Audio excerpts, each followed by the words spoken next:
Pablo Escobar दुनिया का सबसे बड़ा ड्रग माफिया, जिसे ड्रग लॉर्ड भी कहा जाता है। पाब्लो एस्कोबार इतना बड़ा ड्रग डीलर था कि पूरे वर्ल्ड का करीब 80% कोकेन सप्लाई उसके कंट्रोल में था और यूएसए में 90% ड्रग सप्लाई यही करता था। इसकी पूरी कमाई ब्लैक में होती थी, जिस वजह से इसे अपना पूरा पैसा गोदामों और ज़मीनों में गड्ढे खुदवा कर उसमें रखना पड़ता था और कई बार ऐसी भी सिचुएशन आ जाती कि उसे पैसे रखने के लिए भी जगह नहीं होती थी। आपको जानकर हैरानी होगी, लेकिन इसको अपने नोटों की गड्डियाँ बनाने में 2 लाख रुपयों के रबर लगते थे और इसके करोड़ों रुपए तो चूहे के कुतरने और नमी के कारण ही खराब हो जाते थे। एक बार इसकी बच्ची को ठंड लगी थी और वो रोने लगी थी, तो उसे ठंड से बचाने के लिए इसने करीब $2 मिलियन ऐसे ही जला दिए थे। तो इस वीडियो में हम जानेंगे पाब्लो एस्कोबार के बारे में, जिसे ड्रग लॉर्ड भी कहा जाता है। एस्कोबार का जन्म 1 दिसंबर 1949 को साउथ अमेरिका के कोलंबिया में रियो निग्रो में एक साधारण परिवार में हुआ था। इसके पिता फार्मर का काम करते थे और माँ एक स्कूल टीचर थी। परिवार बड़ा होने के कारण एस्कोबार ने बचपन से ही पैसों की तंगी देखी थी और इस वजह से इसने बचपन में ही क्राइम की दुनिया में कदम रखा। एस्कोबार ने अपनी टीन एज में ही ठान लिया था कि अगर मैं 22 साल की उम्र तक मिलियनेयर नहीं बना तो मैं अपने आप को गोली मार लूंगा। शुरुआत में एस्कोबार गाड़ियां चुराना, कब्रिस्तान में ग्रेवयार्ड के पास के महंगे पत्थर चुराना, डुप्लीकेट डॉक्यूमेंट बनाना, किडनैपिंग और भी कई छोटे मोटे क्राइम करना इसने शुरू किया था। 18 साल के बाद एस्कोबार ने ड्रग सप्लाई करना शुरू किया और ये 22 साल की उम्र से पहले ही मिलियनेयर बन चुका था। काफ़ी समय तक ड्रग सप्लाई करने के बाद एक ऐसा इंसिडेंट हुआ जिसने एस्कोबार को बहुत ही कम समय में दुनिया के अमीर लोगों की सूची में लाकर खड़ा किया। हुआ ये कि एक ड्रग माफिया ने एस्कोबार को कोकेन के ऑर्डर देने को कहा, लेकिन किसी वजह से ड्रग माफिया और एस्कोबार के बीच झगड़ा हो जाता है और एस्कोबार झगड़े में ड्रग माफिया का मर्डर कर देता है। बाद में एस्कोबार कोकेन का बैग उठाकर वहां से भाग जाता है। एस्कोबार जब इस कोकेन की कीमत जानता है तो वो हैरान हो जाता है, क्योंकि उसने चुराए हुए कोकेन की बैग की कीमत करीब 14 करोड़ रुपए थी। अब एस्कोबार को समझ आ जाता है कि ड्रग सप्लाई तो एक छोटा काम है, असली पैसा तो कोकेन में है। इसके बाद एस्कोबार अपने खुद का एक कोकेन का बिजनेस शुरू करता है और धीरे धीरे अपने इस बिजनेस में छोटे मोटे गैंग को शामिल कर एक अपना बहुत ही बड़ा नेटवर्क बना लेता है। एस्कोबार दिमाग से भी शातिर और चालाक था। इसने इंटरनेशनल बॉर्डर पर कोकेन को आसानी से पहुंचाने के लिए पुराना प्लेन खरीदा और उस प्लेन को अपनी मर्जी के हिसाब से डिजाइन किया और इस प्लेन के टायर में कोकेन भरकर सप्लाई किया जाता था और मछलियों का पेट काटकर उसमें भी कोकेन भरकर इंटरनेशनल बॉर्डर के पास कोकेन सप्लाई किया जाता था। और इस काम के लिए इन्होंने 2 सबमरीन भी खरीद रखी थी। एस्कोबार ने अपना नेटवर्क बहुत ही बड़ा और स्ट्रॉन्ग बना लिया था। इस वजह से इसके ऊपर कोई भी आवाज़ उठाने की हिम्मत नहीं कर पाता था। इसने कोलंबियन गवर्नमेंट को भी अपने कंट्रोल में रखा था। एस्कोबार के ऊपर कोई ऑफिसर आवाज़ उठाता तो ये उनको सीधी धमकी देता, या तो रिश्वत ले लो या फिर अपनी जान देने के लिए तैयार हो जाओ।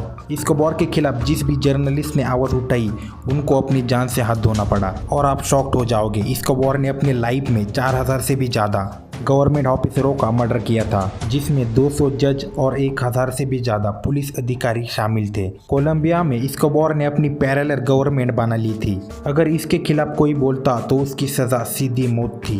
एस्कोबार ने पॉलिटिक्स में भी हाथ आजमाने की कोशिश की थी, लेकिन वहाँ पर एस्कोबार के खिलाफ सारे पॉलिटिशियंस खिलाफ थे। इस वजह से एस्कोबार को वहाँ से पीछे हटना पड़ा। लेकिन ड्रग्स और कोकेन का बिजनेस दिन ब दिन बढ़ता जा रहा था और एस्कोबार बहुत ही तेज़ी के साथ अमीर हो रहा था। 1989 में फोर्ब्स मैगजीन ने एस्कोबार को 227 बिलियनर्स की लिस्ट में रखा था। इसका जो कोकेन और ड्रग सप्लाई का नेटवर्क था वो United state, Mexico, Puerto Rico, Dominican Republic, Venezuela and Spain, यहाँ से पूरी दुनिया में ड्रग्स और कोकेन सप्लाई होता था।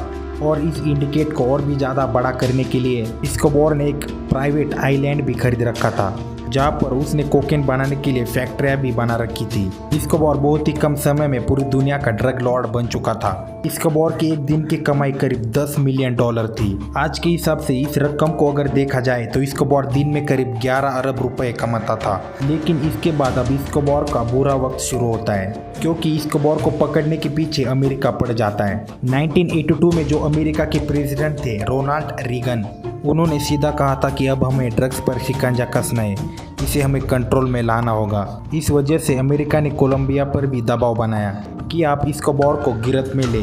इसके बाद DEA और FBI एस्कोबार के पीछे पड़ जाती है। एस्कोबार को पता चल जाता है कि अमेरिका और कोलंबिया गवर्नमेंट साथ मिलकर मुझे पकड़ने की प्लानिंग कर रही है। तो एस्कोबार ने कोलंबिया लोगों के बीच अपनी पकड़ मजबूत बनाने की कोशिश की। इसने वहां पर लोगों की मदद करनी शुरू की। इसने वहां पर लोगों के लिए public funding, hospitals, school, soccer grounds, ज़रूरतमंदों को मदद और बहुत से काम इसने वहाँ पर किए, क्योंकि उस समय कोलंबिया गवर्नमेंट की भी स्थिति बहुत ख़राब थी। एस्कोबार वहाँ पर लोगों की ज़रूरतें भी पूरी कर रहा था। इस वजह से लोगों का सपोर्ट भी इसे मिला और कोलंबिया गवर्नमेंट भी इसके साथ में आ गई। लेकिन एस्कोबार के लिए दिक्कत ये थी कि अमेरिकन गवर्नमेंट हाथ धो के इसके पीछे पड़ी थी। तो एस्कोबार अमेरिकन अथॉरिटीज से बचने के लिए कोलंबियन गवर्नमेंट के आगे सरेंडर कर देता है। लेकिन ये उसके लिए कोलंबियन गवर्नमेंट के आगे एक शर्त रखता है कि मैं सरेंडर करूंगा लेकिन मैं अपने तैयार किए हुए जेल में रहूंगा। तो कोलंबियन गवर्नमेंट इसके लिए मान जाती है। एस्कोबार ने अपने लिए ला कैट्रियल पर्सियन नाम का एक जेल बनाया और वो जेल कम 5 स्टार होटल ज़्यादा था, क्योंकि उसमें सभी ऐशो आराम की चीज़ें मौजूद थी और वो इस जेल से अपने पूरे बिजनेस को भी कंट्रोल कर रहा था। लेकिन अमेरिकन गवर्नमेंट कोलंबिया पर दबाव बना रही थी, जिस वजह से ला कैट्रियल पर्सियन जेल से एस्कोबार को शिफ्ट करने का ऑर्डर दिया जाता है। एस्कोबार को ये डर था कि कोलंबियन गवर्नमेंट मुझे अमेरिका को ना सौंप दे। इस वजह से एस्कोबार को ये खबर मिलते ही वो ला कैट्रियल पर्सियन जेल से भाग जाता है और करीब 1.5 साल तक पुलिस से छुपा रहता है। एस्कोबार इन 1.5 साल में भी चुप नहीं बैठता। इसने 14 से 17 साल के बच्चों को गन और पैसे देकर पुलिस वालों को मारने को कहा। इस वजह से बहुत से पुलिस वालों ने अपनी जान गंवाई। 16 महीने के सर्च ऑपरेशन के बाद एस्कोबार का पता चल जाता है। जो सर्च टीम एस्कोबार को ढूंढने के लिए बनाई थी, सर्च ब्लॉक, वो एस्कोबार को शूटआउट में गोली मार देती है और 2 दिसंबर 1993 में एस्कोबार की मौत हो जाती है, जिसकी उम्र तब 44 ईयर्स थी। एस्कोबार ने मौत से कुछ दिन पहले भी खतरनाक आतंक मचाया था। आप जानकर हैरान हो जाएंगे, लेकिन एस्कोबार के जो दुश्मन थे उन्होंने एस्कोबार को मारने के लिए 16 अरब रुपए खर्च किए थे।